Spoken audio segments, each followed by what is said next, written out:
Now, the other thing that I'm going to discuss today, man, like it's an unfortunate topic, right? Because so many people, in my opinion, just have the completely wrong perspective of this whole 50 Cent, Big Meech, Rick Ross, Lil Meech situation, right? To me, so many people had a wrong perspective of it. And, well, people are entitled to their opinion. So I say wrong more loosely and figuratively than definitively, because I can't tell people how to think, right? But for the most part, when it comes to that situation, like for me, I'm gonna talk about it in stages.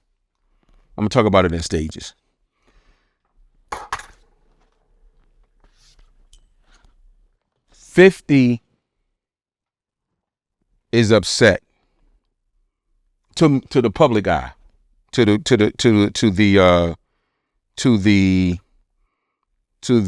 understanding of the public. He's upset because Meech came home and showed an alliance to Rick Ross, who is supposed to be 50 Cent's arch enemy. Now, to me, I personally, from what I've seen, have only seen this beef on the internet. I don't know about Rick Ross and 50 Cent sending each other to the hospital. I don't know about them harming one another. This has all been publicly displayed on the internet, from what I understand, from what I can always have seen. So I don't even really call it beef. I don't really consider them enemies. That's my perspective and my take.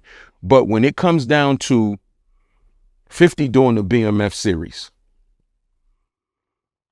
and people feel like Meech bit the hand that fed him and he's being disloyal by linking up with Rick Ross, let's start there.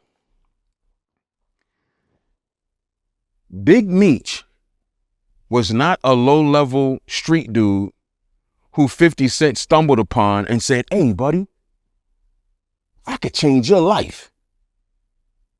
You know what I'm going to do for you? I'm going to do a series on you and your family, on what y'all been doing in the streets. Watch what I tell you. It's going to blow up." He didn't manufacture Big Meech's story. What Meech did with BMF is historical in the streets, legendary. That was established. So what Big Meech and BMF had already did was a story to tell already. 50 Cent was just a recipient of the one who was able to tell it. And he benefited from it. So essentially they did business.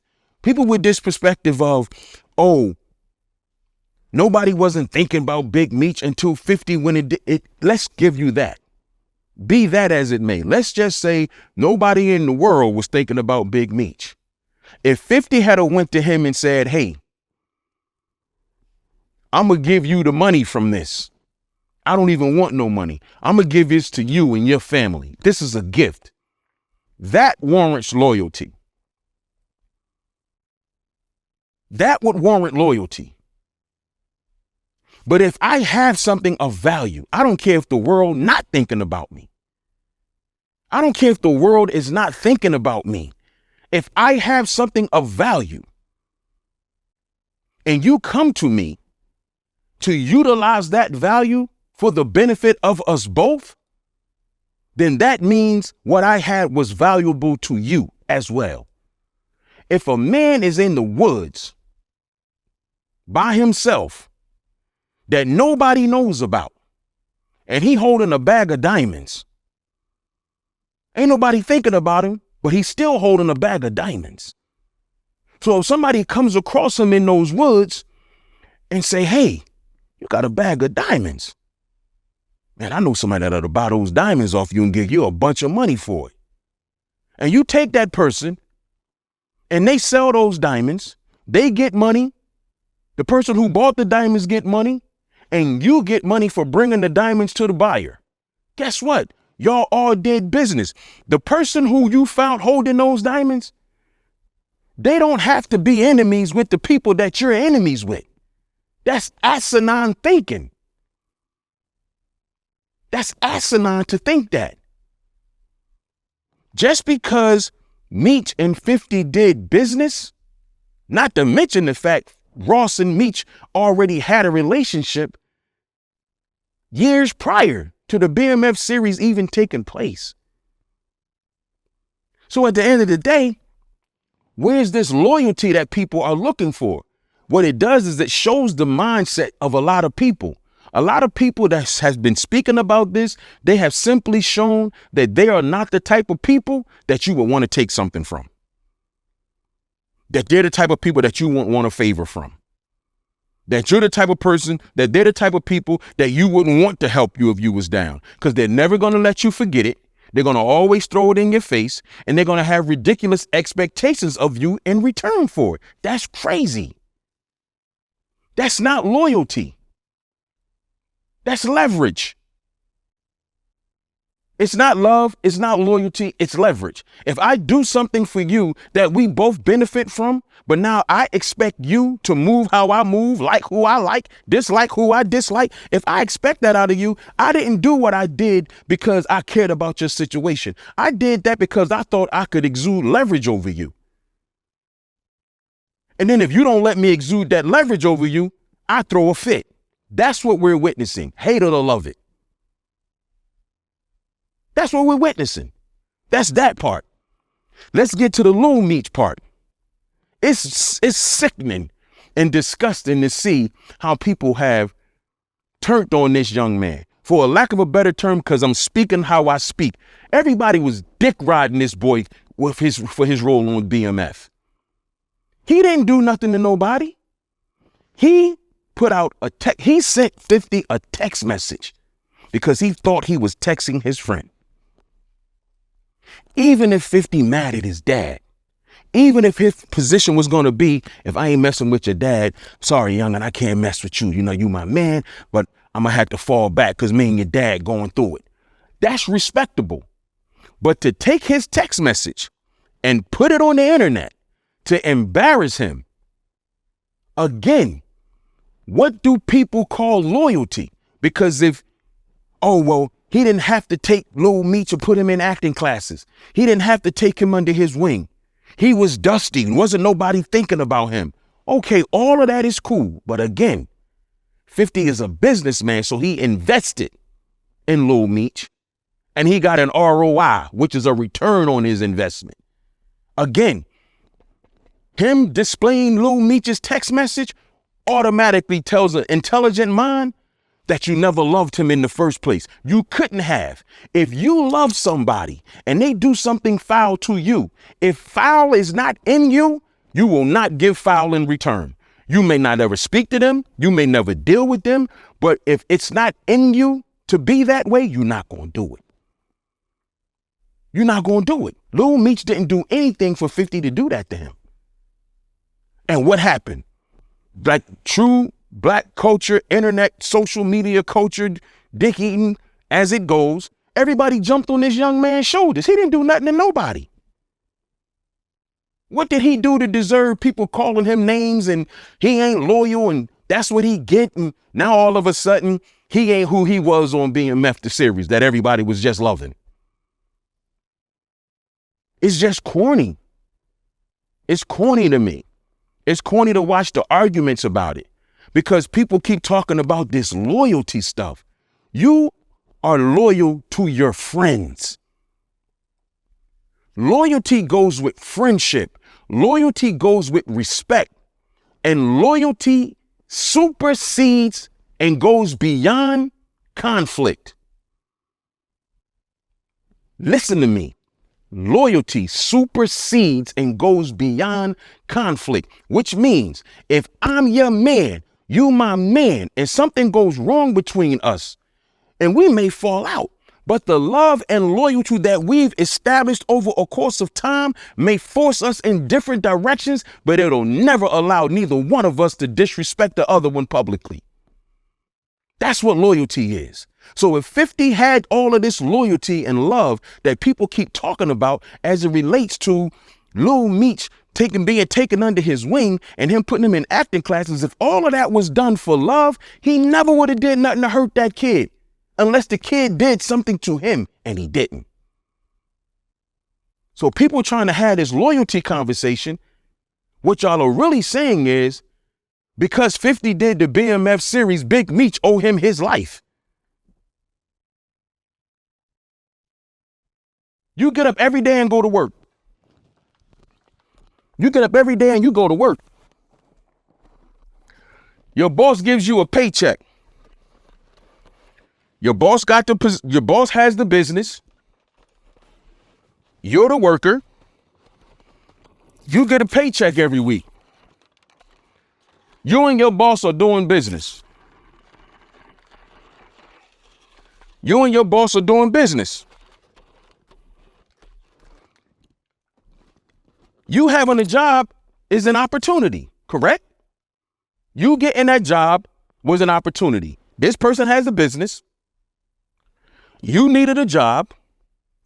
They hired you and they pay you every week or every 2 weeks. However your pay period goes, right?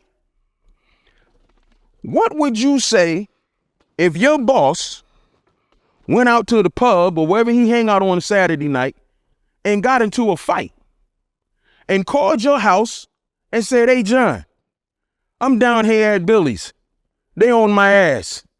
I need you to get down here and help me out, buddy." You're going to look at your boss like he's retarded, unless he your man. But if he's just your employer, first of all, he ain't going to call you. Second of all, you ain't going, because that's not the extent of your relationship. He can't expect you to come save him or get in his shit just because you work for him. That's not how that goes. And that's the same exact thing. What I just described is the same exact thing that's going on with this 50 and Big Meech thing. Everything after that, Rick Ross is trolling. Ross is doing what Ross do, being antagonistic on the internet, having a good time. This ain't really no real beef. This is not beef. But it creates dissension, more dissension amongst us in black culture. I just saw something yesterday with the kid, Michael Rainey Jr., that plays Tariq on Power, the Power Ghost or Ghost Power, whatever they call it. And somebody said, "Oh man, why you ain't take Lil Meech under your wing?" I tried to, he says. I tried to, but he wanted to be big bro so bad. Yo, I don't know this young man. I see him in my city in Philly with people that I fuck with, Mike Knox, things like that. So I don't know him. But that right there was lame. That was corny. That was unnecessary. It was unnecessary because, again, where did this disdain for Lil Meech come from all of a sudden? Why did it even need to be said, "Oh, you should have took Lil Meech under your wing"? For what? What happened in this whole scenario that dictates Lil Meech to be taken under somebody's wing? Under Michael Rainey's under Michael Rainey's wing. What happened? And he didn't, and again, people do what they want to do. But did he have to respond to that by saying, "I tried to"? So what was the effort? And this is a rhetorical question.